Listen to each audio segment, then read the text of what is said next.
Hello, I'm Dr. Ruth Roberts, your pet's ally. I hope you all are well today. And I missed a couple of questions for the crock pet diet, so let's see if I can actually get the right side of my hair. So I wanted to answer those so that I can get these answers over to some folks. At any rate, Bobby was asking about how much calcium does a dog need if he's 17 pounds, and then she says the calcium citrate is not for dogs. And so, Bobby, it's not so much how much he needs, it's how much needs to go in the diet, which is about 2,000 milligrams. And to my mind, if the calcium citrate is safe enough for us to eat, it's probably safe enough for the dogs to eat as well. So I hope that's helpful. And then Susan was asking about her pup, Penelope, who was diagnosed in August of 20 with Addison's and hypothyroidism.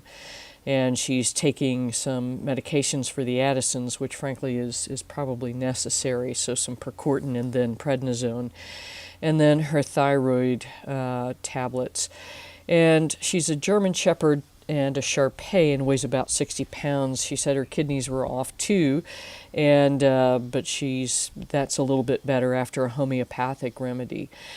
And so the thing I would say here is that if she is a Shar-Pei and she's got some other evidence of her endocrine system being out of whack, one of the things we want to do is reduce inflammation as much as possible.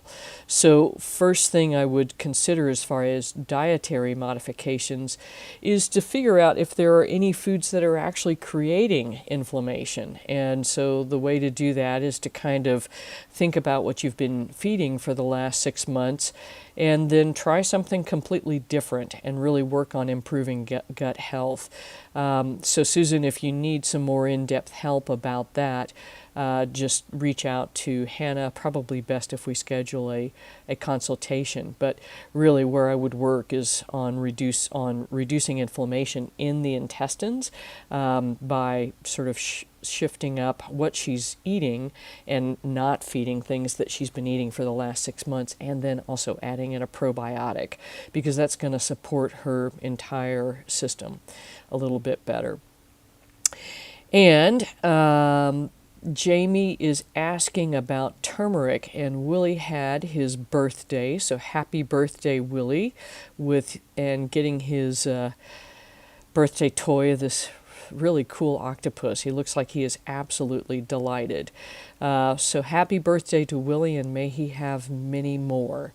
So Jamie, about antioxidants and chemotherapeutics, it is true you do not want to use antioxidants during the sort of heavy-duty phase of chemotherapy, because they are going to reduce the efficacy of the chemotherapeutic drugs. So what I used to tell my clients is 1 day prior to chemotherapy, and it sounds like, I think there's a little bit more information about your about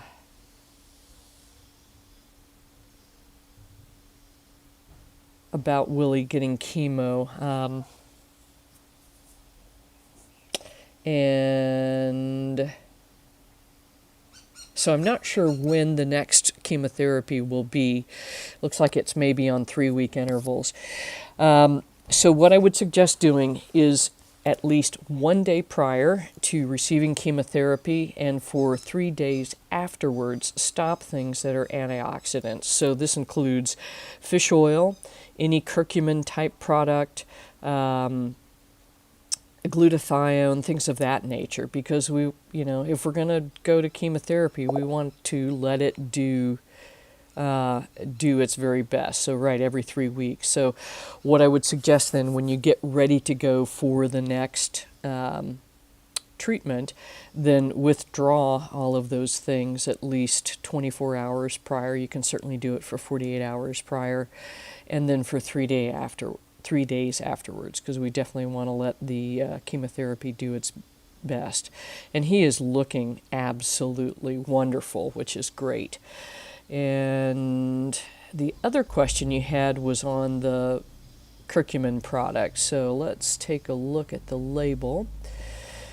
And Rob Silver makes some really good products, and this one is not bad for sure. So curcumin, I have no idea what that is, but it is supposed to help improve absorption. This is kind of the total curcuminoids, which are the active ingredients. Those are the ones that that's what you're really looking for. So I'm not sure what curcumin is. Maybe it's, I don't know what it's got in there. So it's hydrosoluble, whatever that means. So it's a way to basically, many curcumin products include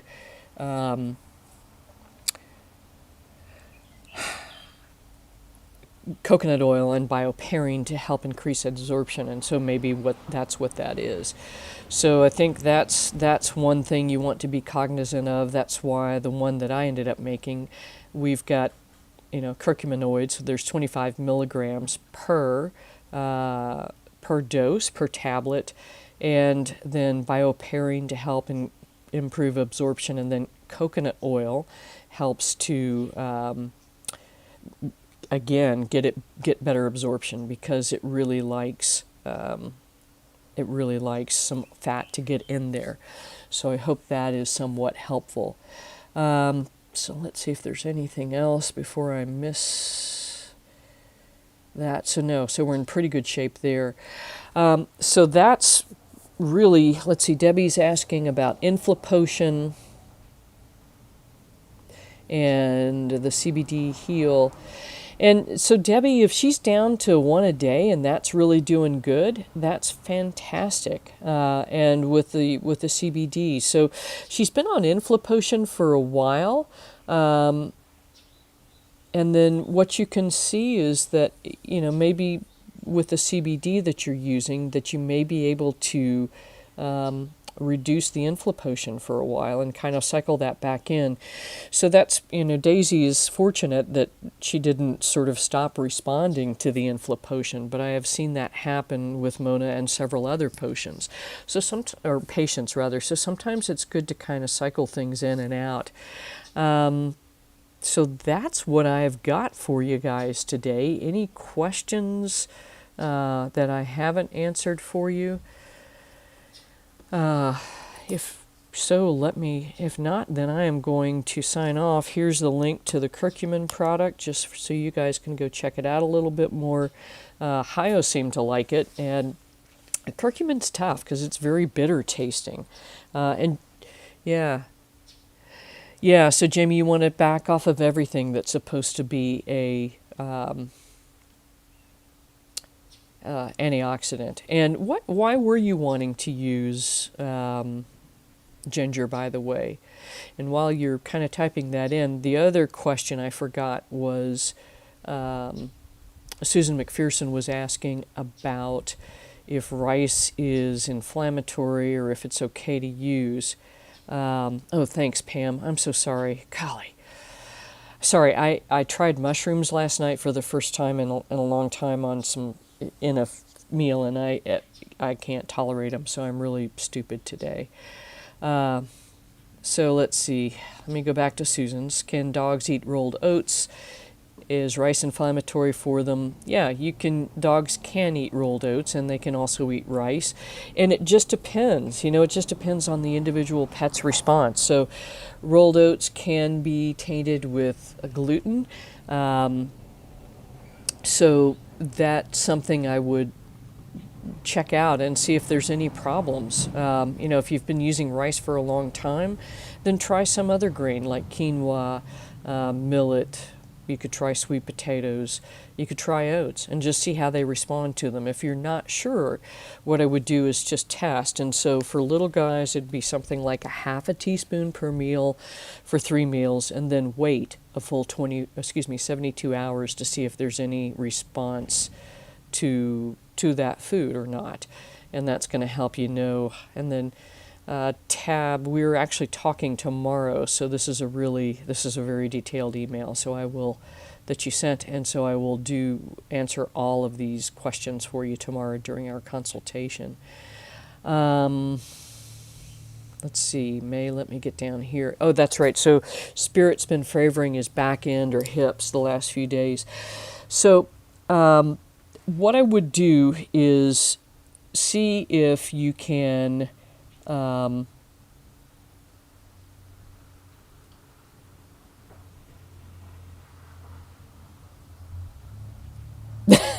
yeah, I know that's what happens, Pam, when you've got a double identity. So it's so Google, YouTube knows who you are, but Facebook doesn't, or vice versa, or something. Anyway, so spirit's favoring his back end, and so you're using some muscle-oriented essential oils. And so the one potential upside for a vet appointment is that sometimes it's confusing about which joint is creating problems. So in the rear end, it could be the pelvis, the sacroiliac joint, it could be the hips, it could be the knees, it could be the ankles. And so sometimes you can get a good idea, a better idea on which joint is affected, or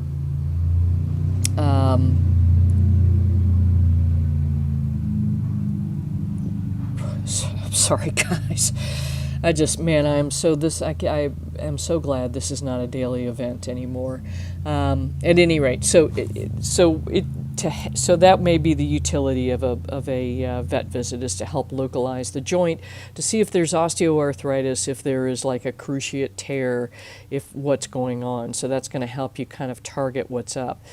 The other thing you can do is, if you go back to the website, in the free goodies area, there are videos about passive range of motion and Tui Na. And so you could use passive range of motion by slowly moving the leg through a rotation. He may show you which joint is affected. Now, the reason this is important is that a cruciate rupture or partial cruciate rupture is going to be a very different prognosis and sort of therapy, if you will, than, say, chronic hip dysplasia.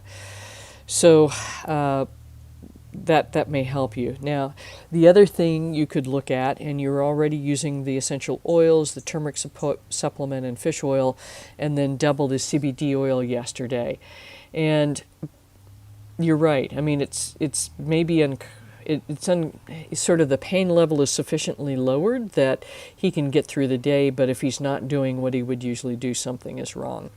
So what I would suggest is going through the joints yourself if you're trying to dodge a vet visit, and see, so if you're doing a passive range of motion, essentially what you're doing is, at each joint, you're supporting the joint with one hand and then moving through with the second one. And when you do that, you're going to see, okay, you get to this point in the movement and he's like, no more. So that tells you that, let's say this is the knee, that tells you that the knee is painful. Conversely, if he's letting you move all the way through with no problem, then it's not in the knee. And then, go into the ankle, so it's going to be in this movement. Again, you're supporting the ankle, moving through gently. If you get to a point and he's like, locking it down, not moving any further, there's a problem. And then same thing up in the hip or shoulder, depending on your front leg, on which leg you're working with. So again, support and it's difficult to demonstrate on myself, but again, support the entire leg with one arm so that you're clear on what's happening, and then take it through that range of motion, and then look for where he's resisting for further movement. So check that out. So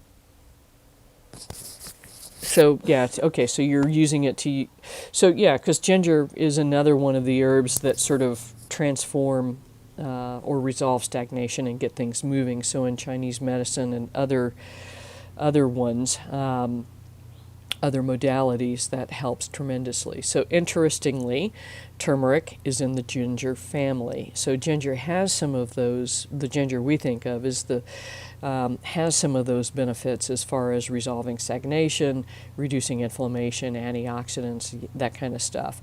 And if your goal is to help combat nausea, not so much good for diarrhea, but nausea certainly, then what I would do is look at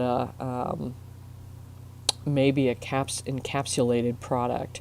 Or you can get powdered ginger and encapsulate it yourself, and then you can use somewhere in the neighborhood of 300 to 500 milligrams, which I mentioned the other one. So pointing the bone at cancer, that's very interesting. So I'll check that book out, Jamie, thanks. And I think that's got it all. And let me make double sure since I'm a little slow on the draw.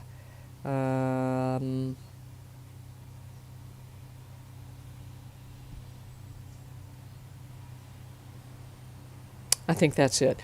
So, so tomorrow night for the Ipets Ultimate, folks, we'll be talking about a low methionine diet for cancer, getting you some info on that. And we'll go from there. And then I'll get you a little more information too, Jamie, because that may be helpful versus the keto diet long term to maintain muscle and body weight.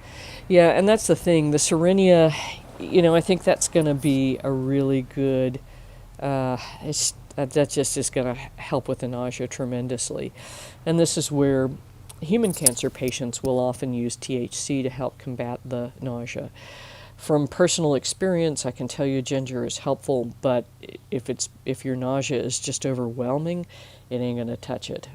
It is just simply not enough, and that's where THC can be quite helpful. Now, for diarrhea, if you end up having issues there, that's where I would use something more like bentonite clay, or charcoal, but frankly bentonite clay is going to be a better option because it just sort of sucks up the moisture a little bit more, and it's going to help suck up any of the chemicals that are sort of being sloughed off in the gut as well. So I hope that is helpful, and that's what I got for you this week. Hopefully I'm much smarter next week. So until next week, take good care, give everybody a big hug and a kiss, and we'll see you soon. Thanks.